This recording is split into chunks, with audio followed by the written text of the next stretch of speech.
Good afternoon, everybody. Welcome to the Infinit-I Workforce Solutions Fast Forward webinar series. Appreciate y'all taking some time out to join us today. My name's Steve Kessler, and I'll be hosting the program today. I have to tell y'all, we have a really good program set up for today. We get a lot of questions. There's a lot of people wanting to know a little bit more about the FMCSA Drug Clearinghouse. So that'll be the subject of the program today, and with some specific information about a new rule that's I believe going into effect on November the 18th. So we'll make sure we touch base on that. But we've got a really nice program set up. I wanted to also introduce to you Mark Ray. Mark has been a co-host of ours here on these webinars for quite a long period of time. Mark's an industry veteran and helps us with a lot of things with his knowledge of the industry. Mark, what do you think about today's program and topic? Well, the timing couldn't be better. The clearinghouse, I know, has had some I guess communication challenges. Obviously, it was designed to help our industry with the impaired driving, which still contributes. It's a top 4 contributor to fatalities and accidents. It's a major issue, and just being able to understand how to administer and how to stay in compliance, we need professionals like Alan, and we're really lucky to have him with us today. So he's got a lot of information. If you got a second, join, throw us in the chat and tell us where you're coming from, and let's get your notes out because we've got a lot of information to cover today. Sounds good. Thank you, Mark. Just a couple of housekeeping items here before we get started. Everyone that's on the webinar is muted, so we can't hear you. So as Mark said, if you want to ask a question or have a comment, feel free to type that in the chat box there. I see some of our good customers identifying themselves now. So just type it in the chat, or you can use the Q&A box that's there. We're going to try to take your questions at the end of the presentation. It just seems to work a little bit better that way. And we will try to keep the program to about an hour today. People ask me all the time about access to this. The webinar is being recorded. So when the program is over, probably in the next day or two, we'll send everyone that registered and attended a link to the replay so you can share it with some other people that weren't able to attend today. So without any delay, let me introduce our guest today. Our guest today is Alan Teichelman. He is the National Sales Manager for CMI Drug Testing. CMI, as I understand it, Alan, was one of the first, what do they call it, a TPA? So been out this long time. Alan's been better than 25 years in the alcohol and drug testing business. Alan began his career in 1991 as general manager at A-Test Drug Testing in Fort Worth. There he focused on improving processes, customer satisfaction, and profitability through acquisitions and organic growth. In 2014, he joined Fleet Screen, that was later acquired by DISA Global, DISA Global Solutions, as National Account Manager. Working for Fleet Screen provided the opportunity to offer clients more services such as post-accident assistance, personalized consultation, advising on company policies and DOT regulations. In October of 2022, Alan joined CMI Drug Testing as their National Sales Manager, working with CMI sales staff and continuing to provide assistance to CMI drug testing clients. So, ladies and gentlemen, we have an expert in this field. Please welcome Alan. Alan, take it away. Good afternoon. Thank you, Steve and Mark. I appreciate the opportunity to visit with everyone today. Again, I'm with CMI Drug Testing. The corporate office is located in San Antonio. I'm actually in the Fort Worth office. The purpose of the day is to discuss how we got here regarding the clearinghouse. We're going to discuss testing, non-negative testing results. We're going to talk about marijuana, THC, and then again, the clearinghouse rule 1 and rule 2, which goes into effect on November the 18th of this year. Next slide, please. This is a brief story. I don't know if anybody's familiar with the term 420. That started back in 1974, where a bunch of high school kids tried to find marijuana in California. So they met every day at 420. They lived in Marion County. And so the band called Grateful Dead also moved to Marion County about that same time. They became friends, and the term of 420 in the afternoon became a term, let's go smoke some marijuana. The marijuana magazines, the Grateful Dead band used the terminology. So next slide. So next slide, please. So now April 20th this year of each year is International Cannabis Day.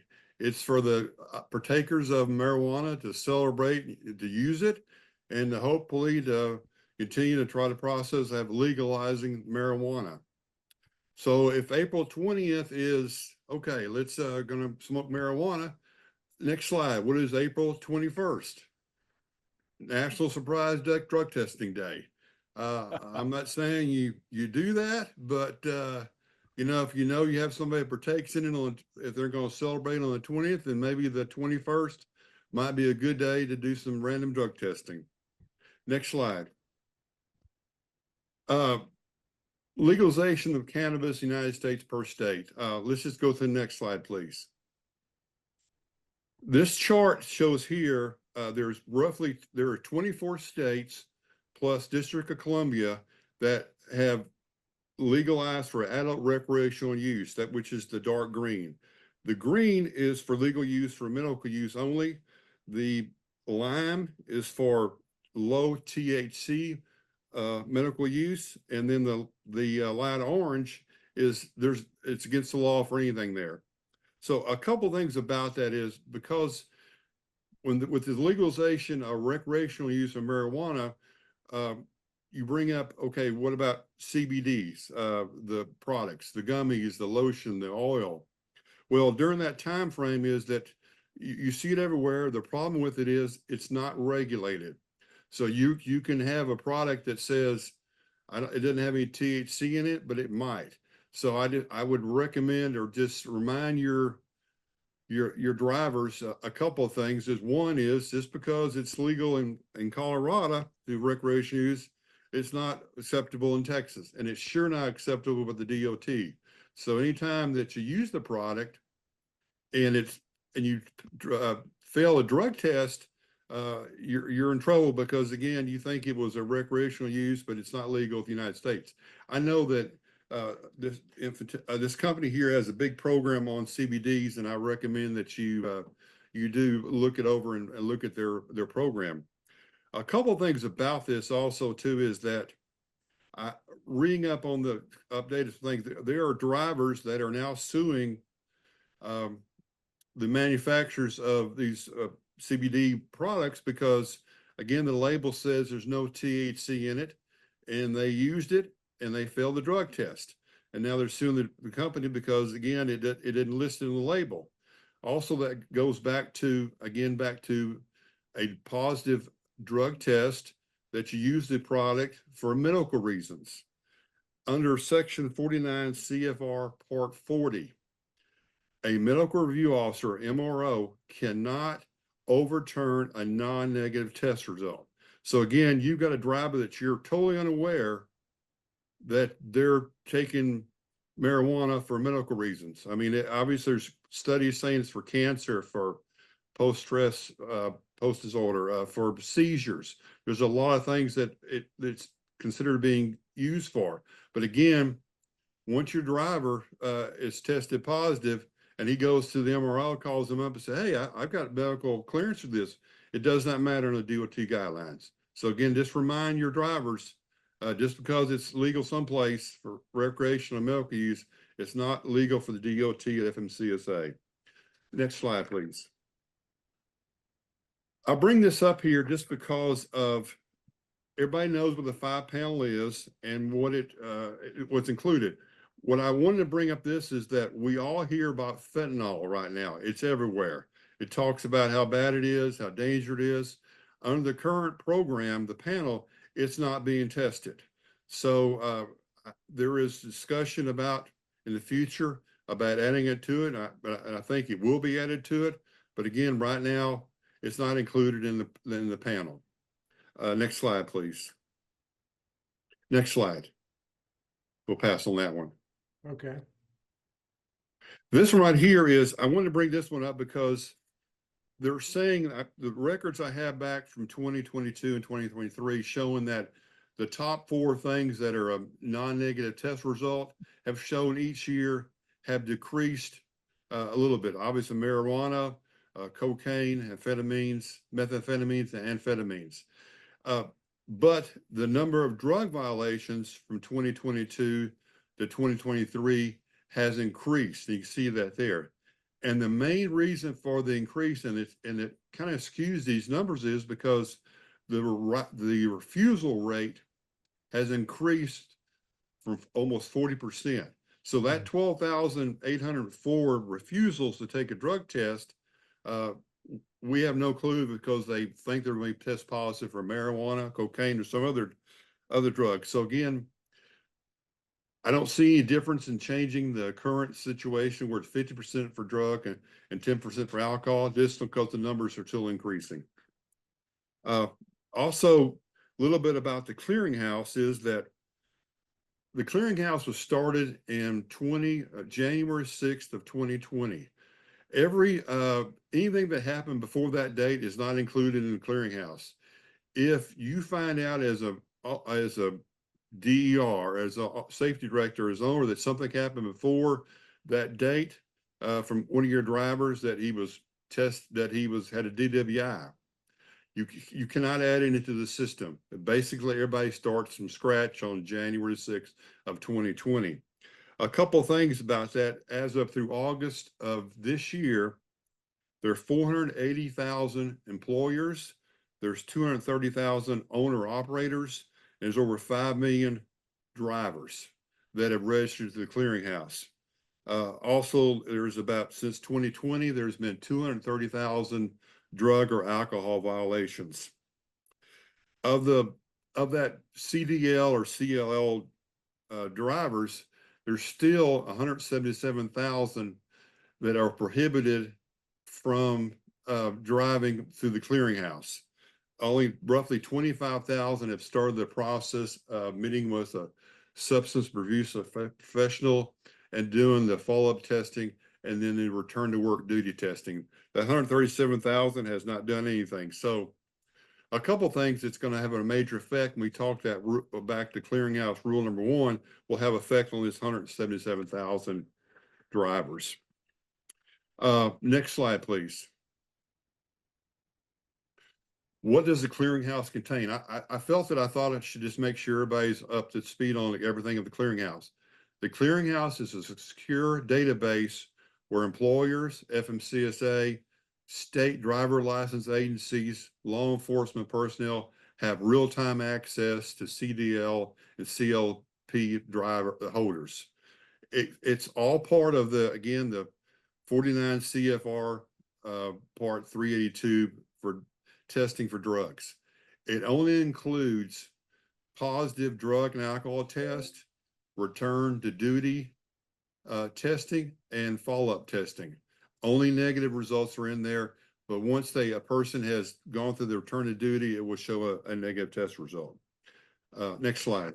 Now, I had one comment there, Alan. I know that's the custodian is the FMCSA Clearinghouse, but if you're sued, that's fair game for discovery from a plaintiff's attorney.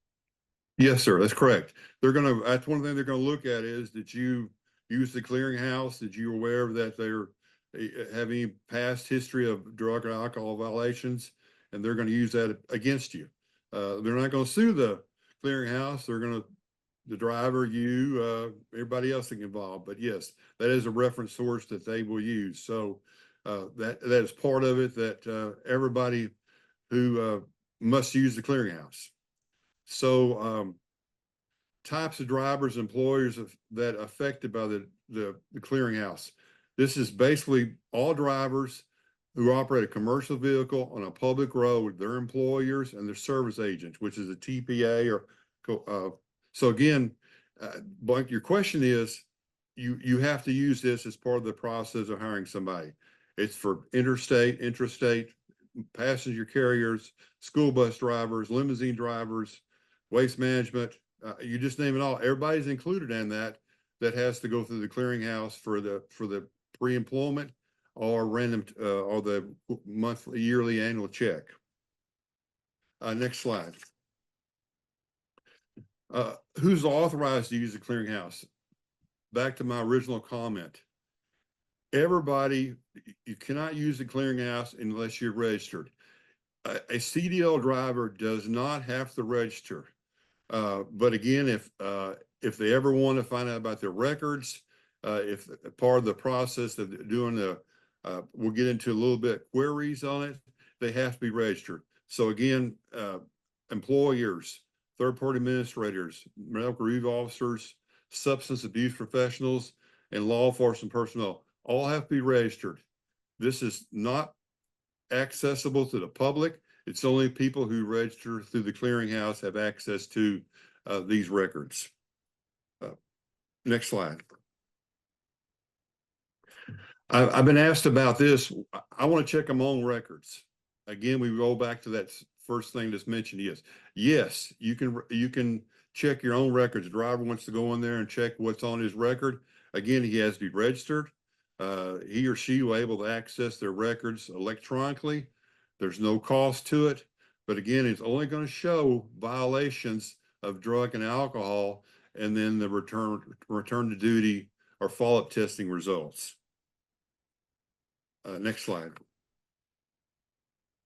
This one here is, as I mentioned, there's a lot of owner operators out there, and the owner operator serves both the employee, the employer, and the employee. So he has two things he has to do. He has to follow the guidelines as an employer, and he has to follow the guidelines as an employee. So if he hires himself or herself to be a CDL driver, he has to designate a consortium or third-party administrator to comply with him with the clearinghouse reporting regulations. Obviously, if you didn't do that, if the owner operator flunked a drug test, would he report himself onto the clearinghouse? I don't know. So again, the TPAs work with helping registration. They work with conducting queries on his behalf, and they're responsible. The TPA is responsible for reporting any violation of drug and alcohol violations to the clearinghouse. Next slide. This is I consider the first rule. There's a lot of things in the clearinghouse you can go over that, but again, there's basically two rules of clearinghouse.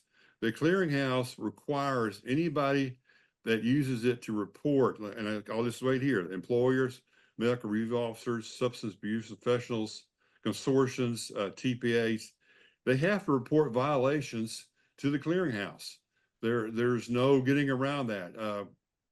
A good example is what an employer has to report that you find out that your driver had a traffic citation for driving a motor vehicle, commercial motor vehicle, while under the influence of alcohol or a controlled substance. If the citation is issued, you have to report that to the clearinghouse. It will be on the driver's record for 5 years or till he goes through the process, the return to duty process. Again, the driver can fight the conviction, and how they do that would be is that for some reason the conviction was thrown out, whatever reason might be. The driver just can't call up the clearinghouse and say, "Hey, it's no longer on my record. I want to get rid of it." The driver has to show proof that the court dismissed the case or the documentation. So again, everyone that has ever been tested positive and they have a conviction overturned, can protest that and get it taken off their record. Next slide. But until then, they would be in the prohibited status, correct? Yes, sir. Yes, sir. Yes, sir. And just if you went through an SAP program or you went through a court and you have a statement from the court that the judge signed or a certificate from the SAP, that does not clear you from the clearinghouse. It's got to go through the clearinghouse. Yes, sir. It does not. Yes, sir. It does not. A couple things about it is that there are some pretty stiff penalties for companies who don't use the clearinghouse or use drivers that are prohibited from driving. Those violations can cost an employer up to $5,800. There's a scale there, but again, it's a very steep fee for having a driver that has not been approved through the clearinghouse to work for you. So again, I obviously recommend that you use the clearinghouse at all things. The next slide, please. This is the big rule that goes in effect, and there's some questions I'll bring up about it, but this happens on November 18th. It's called CDL downgrades. And this has always been in the act where that is part of the process of that you have to use the clearinghouse. But the problem was with state driver license agencies, they were lax in maybe downgrading a driver's license to commercial driver's license. They didn't know about it. There's a lot of reason why it didn't happen, so that those I mentioned earlier, those 177,000 drivers, they could still have their commercial driver's license, even though they're prohibited through the clearinghouse to use. So again, now, November 18th, it goes into effect that they cannot issue, renew, upgrade, or transfer a commercial driver's license or commercial learner's permit due to one or more alcohol violations. They have to remove the privilege from their driver's license. So again, where you're going to get caught if you use somebody like that is if they're stopped for a speeding ticket or some violation. It's going to, when the highway patrol or the law enforcement checks their driving record, it's going to show up that they're not authorized to drive a commercial vehicle. So again, your result is you could have a truck sitting on the side of the road. Again, it stays on their record until the driver goes through a SAP or they do the follow-up testing and they do the return to duty testing. Again, that's just part of the process that, again, you're going to violate the records, violate the statute if you use that without checking with the clearinghouse. Look at my notes here. Okay, next slide, please. And that November 18th is a firm date. It's not gonna. Yes, sir. Yes, sir. It's Well, firm. a couple of things about it is that again, how the process works here is that first off, you're going to be notified by the clearinghouse if you have a driver who has something, a violation on their record. So you're going to start the process of, first off, you're going to be notified, and you'll be notified by email. And if you're a employee, a driver, you're going to be notified by email or however you signed up to register with the clearinghouse. If you're not registered with the clearinghouse, then you're going to be notified by mail saying, hey, you have a violation and your CDL license has been removed from you. The next slide, please. Hey, Alan, a quick question. Does something have to trigger the state licensing agency to start the downgrade process, or will the licensing agencies literally just go into the system and start downgrading those that haven't completed? The clearinghouse will know that once those,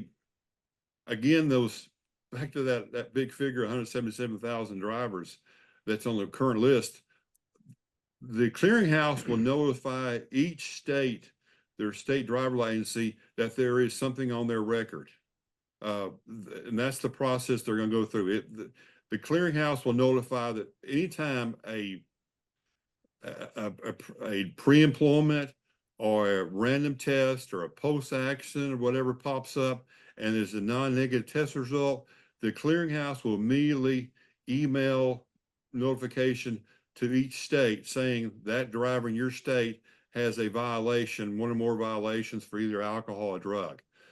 The state agency that has, again, 60 days. In the past, they didn't have a really deadline or drop dead date. 60 days is that. They have to, within 60 days, remove that privilege from that driver's license, of a commercial driver's license or commercial learner's permit. So it's through the clearinghouse will notify, they'll notify obviously the each state, and then that's part of the process, how they're going to get notified. Okay.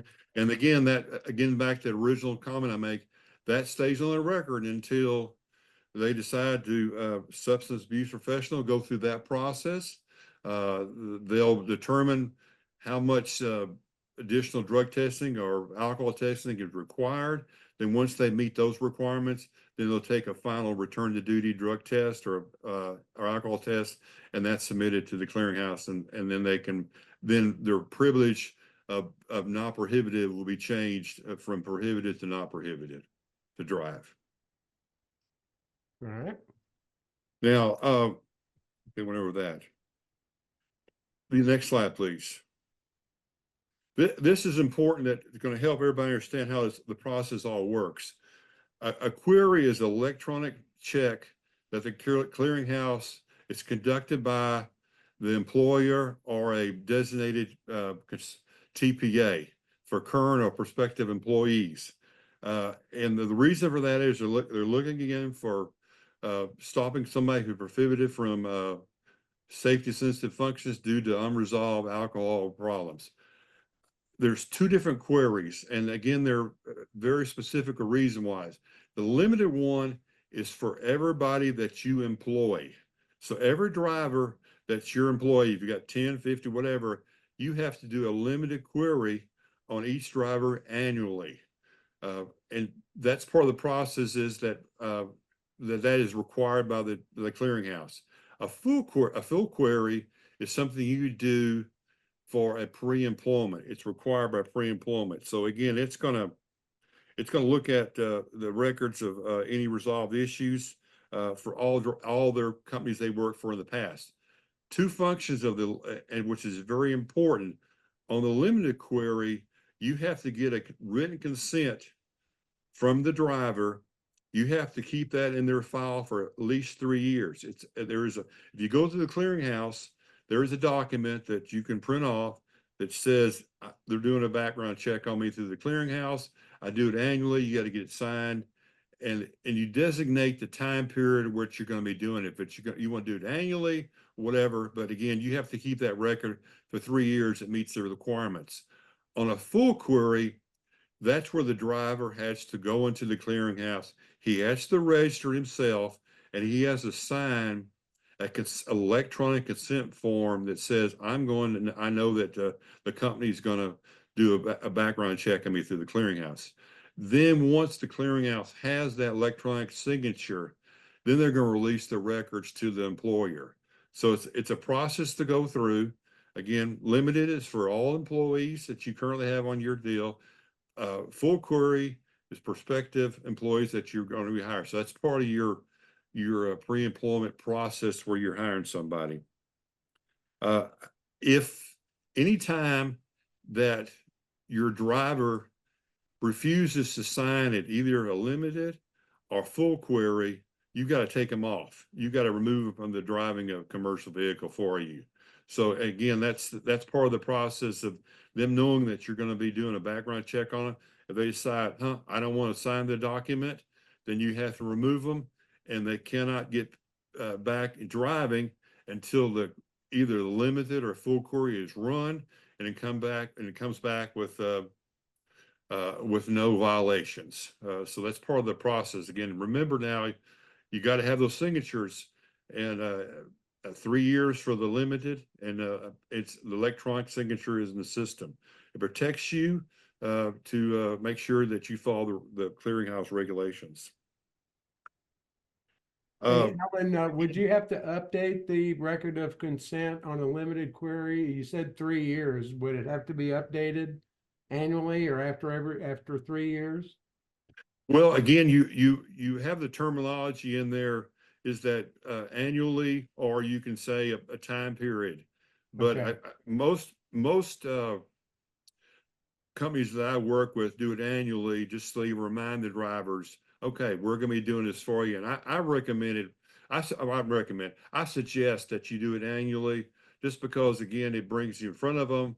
They're fully aware of what you're going to be doing. So again, the record keeping requires you to keep those for 3 years. But I would suggest, that you do it sign annually. On the record keeping side, on the electronic side, it's in the system.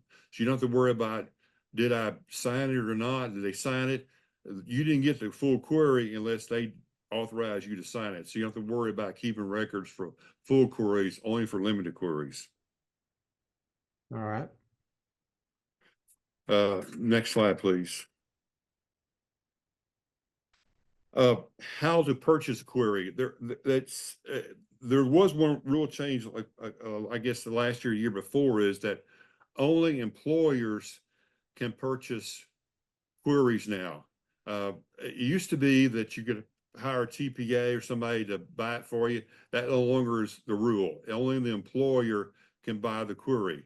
There is a link on the website. You go into it, you click on it, you say, okay, I need X number of limited queries. I need X number of full queries. The cost is the same. It's $1.25 per query.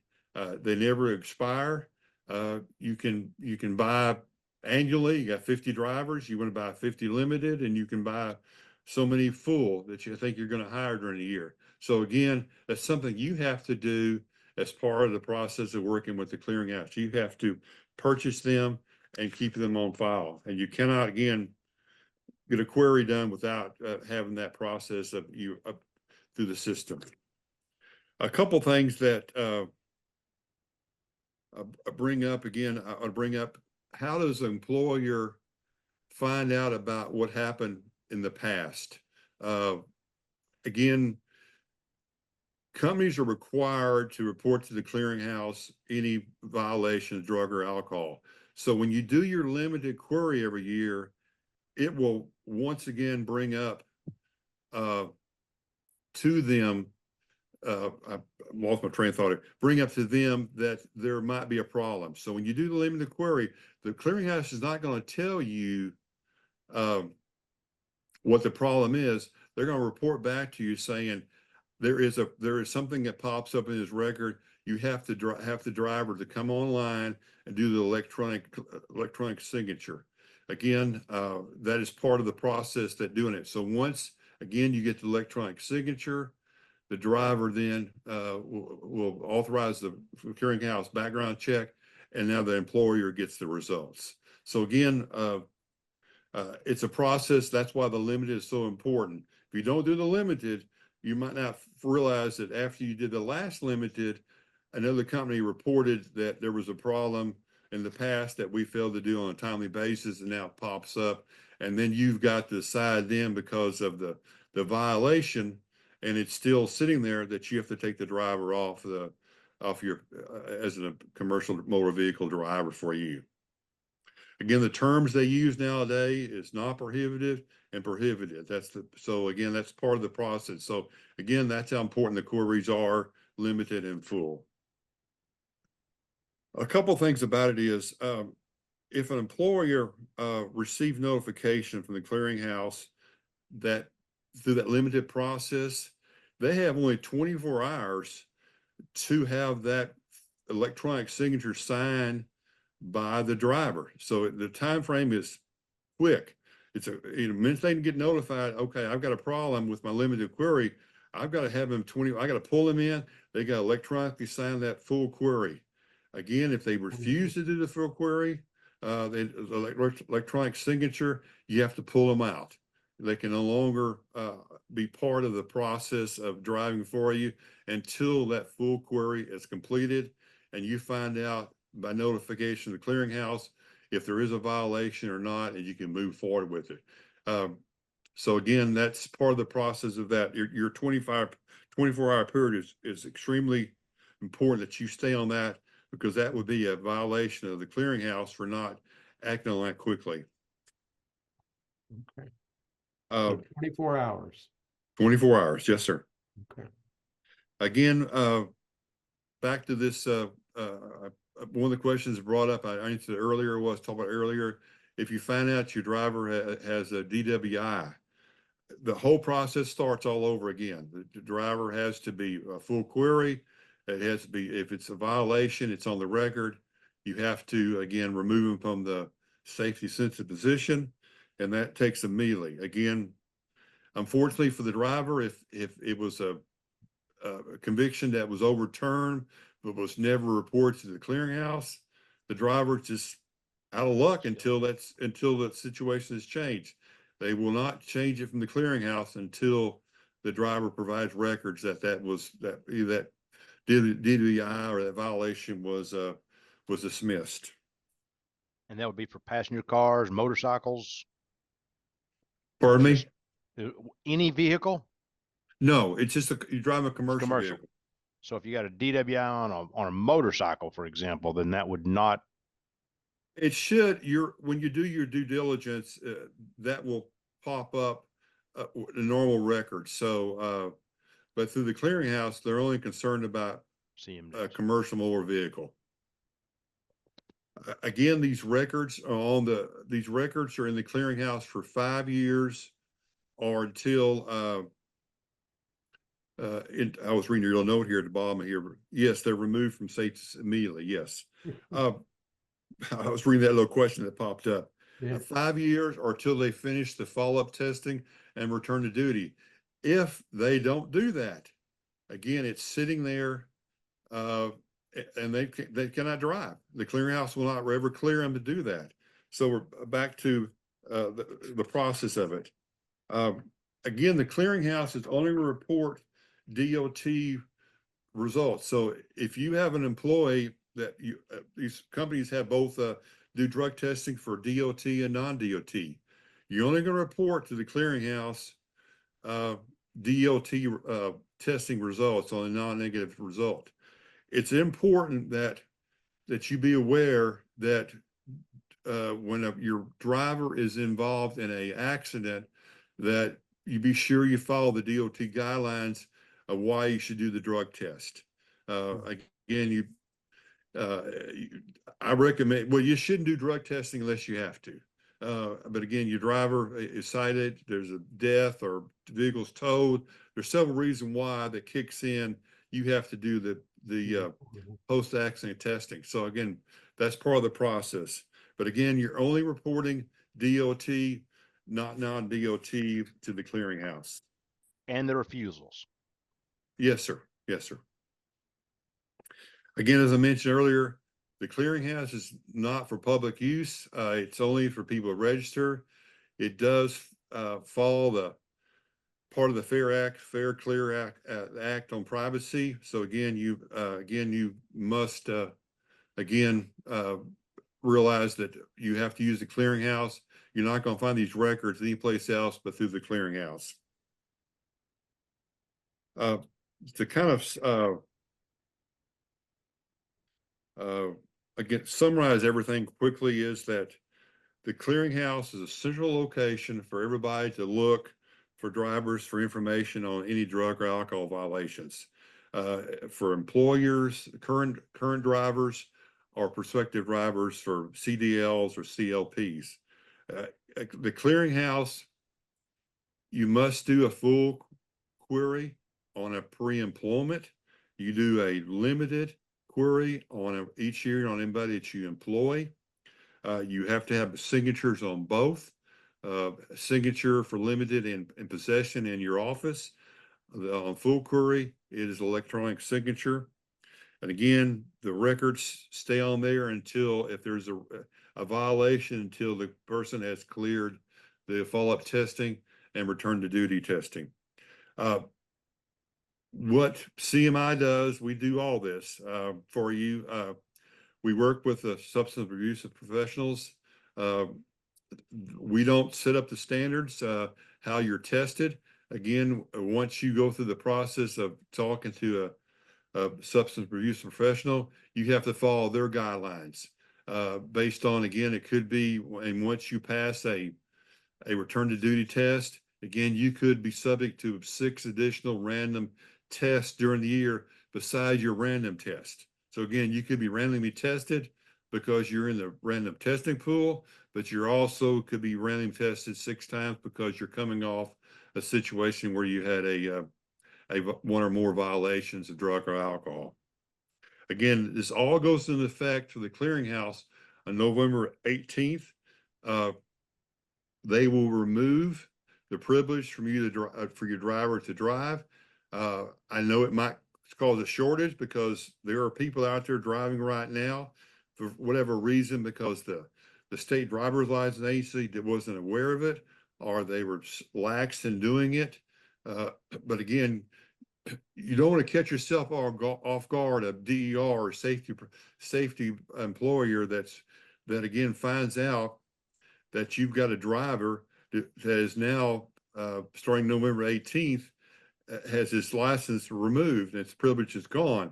That truck has to sit on the side of the road. Once you find out that information, you have to, that driver's pulled. And so again, I highly recommend, please use that the information. Again, all this information is going to be available for me to send to you or through the system, through Steve or Mark to email to you. I believe that's all. I just want to make sure that the whole purpose of the clearinghouse rule number 2 is to make the road safety. Again, before it was lax in the state agencies. Now it is a requirement that state agencies revoke those licenses. So again, the whole purpose of this is to make the drivers, the highway safer, and to remove drivers that are no longer permitted to drive. So hopefully I've answered a lot of your questions, but I'm sure open for additional questions you might have about the content of this program. Well, thanks, Alan. Yes, we do have a few questions here, so I'm kind of take these in the order that they came in.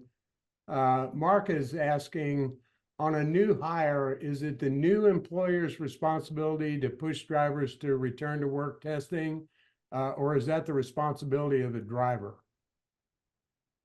Well, I guess it could be a combination, because if you want the guy and you know he's a good driver, or you want him for you want him, then obviously you would push him to get his privilege reinstated. But right. Yeah, but initially it's up to the driver to do everything. It's his responsibility to do that. But again, there's companies out there that give 0 tolerance. There's companies out there that give you second chance on drug testing. So again, those second chances, where that kicks in, the substance abuse professional is going to work with that company to get them reinstated for the follow-up testing and the return to duty. But again, it's kind of both. Okay. Depends on the company, how bad they want that driver. There you go. Question here from Amber. She's asking, can we decide to not hire a driver based on clearinghouse results? The example, he's currently doing the follow-up testing.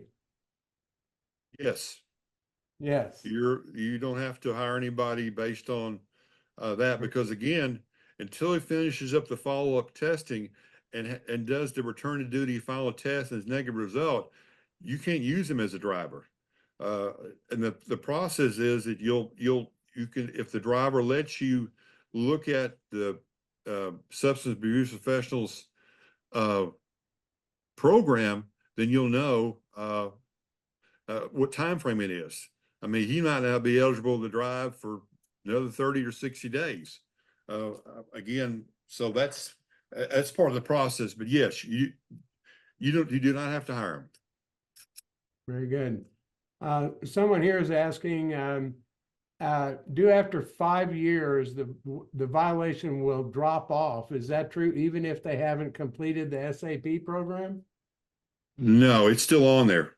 Okay, that stays forever. That huh? stays. It's either 5 years or they do that. And I apologize. I will clarify that and get back with you. But Yeah. my understanding is it's still on the record.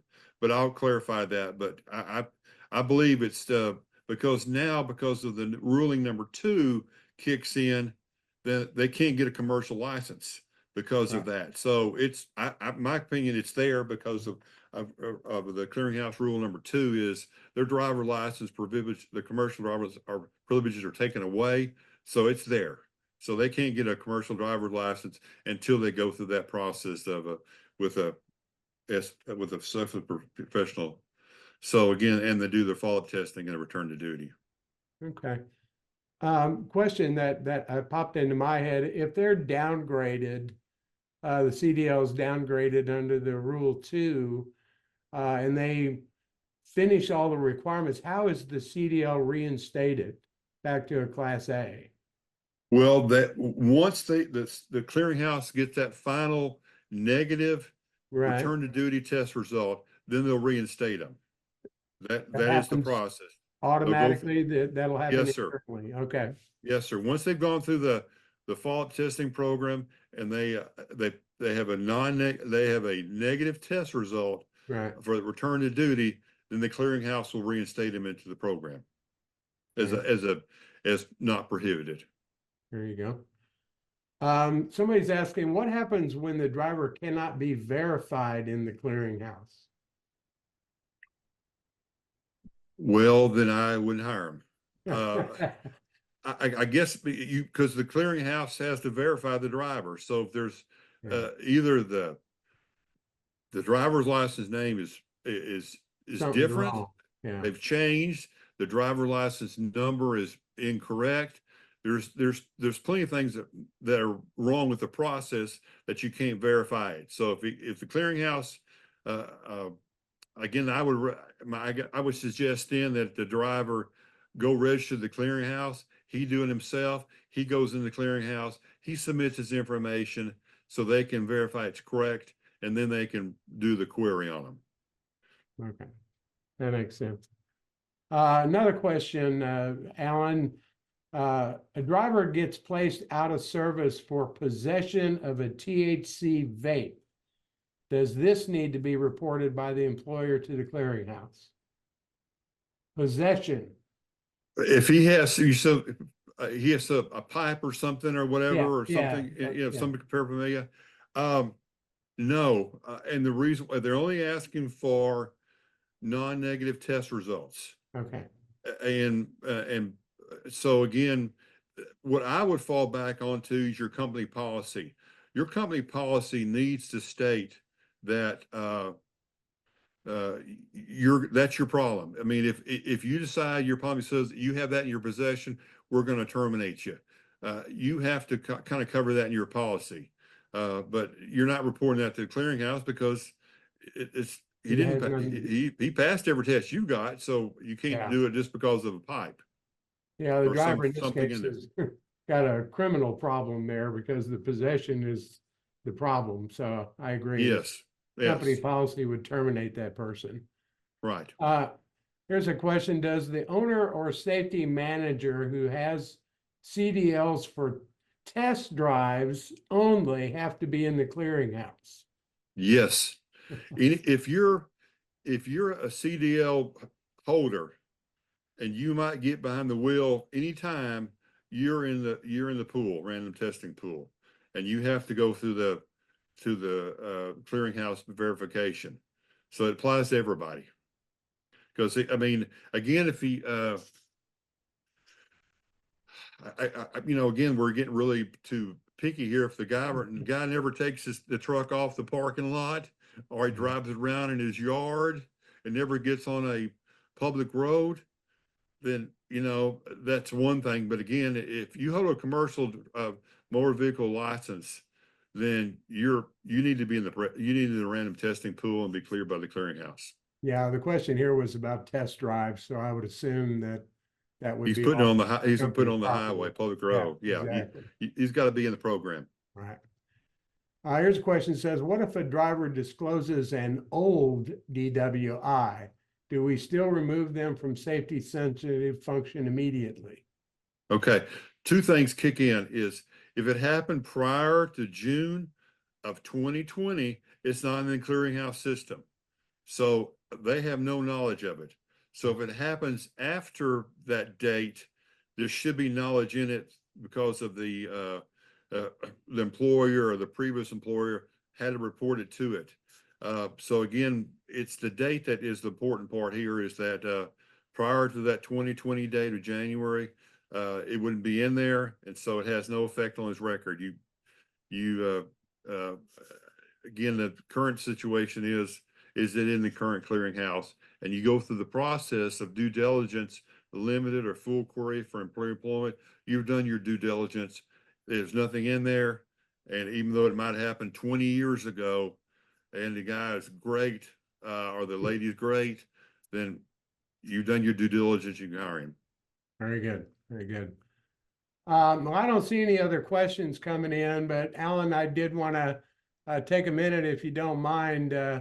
Our company, Infinit-I Workforce, obviously we're in the business of training, so we offer a lot of training as it relates to the clearinghouse.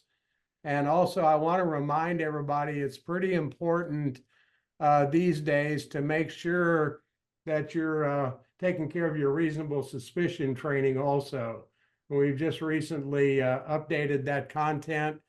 But if you need some training content, whether you're a customer of ours or you need, you're not, we can help you get access to some content so you can train your drivers, make sure they understand they have to register, and hopefully helps everybody kind of make their way through this clearinghouse thing and do things right, and not have all the frustration that might come along with it. So I do appreciate everything you've given us, Alan. I suspect when we send out the replay, you may get several phone calls from some folks. And by all means, those of you out there, reach out to Alan and his company, because they've been doing this a long time. And and my mobile number's on there. I'm always access. Even if you're not employed, I mean, a customer of ours, I would love to have your business, but something pops up, you got a question, you're always able to reach out to me, and I'll do my best to answer it for you. Very good. Well, I think Steve, we also have some fairly new content on CBD that triggers a positive, CBD that does not trigger a positive, hemp, and I would strongly recommend this would be a really good time to get some of that content out to my driver base.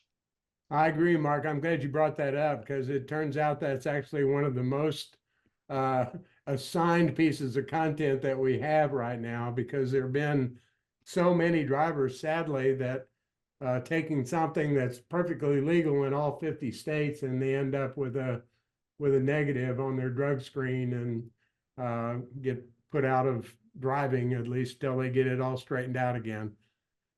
Certainly don't buy any CBD stuff at the truck stop.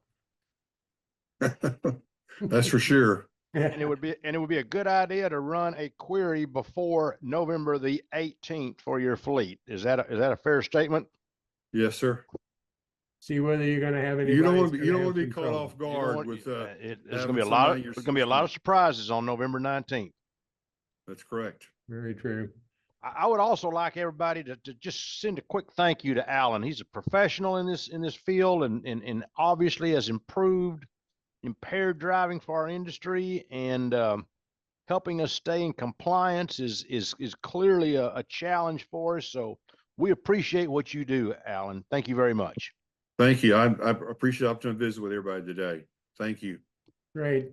Thanks, Alan. Thank you, Mark. And thanks to everybody that joined the webinar today. I think we all got some great information. And like I said, we'll be sending out an email that will give you access to the recording of this, so you can share it with some other folks, maybe rewatch it to get some pieces that you may have missed. So once again, Alan, thank you, sir.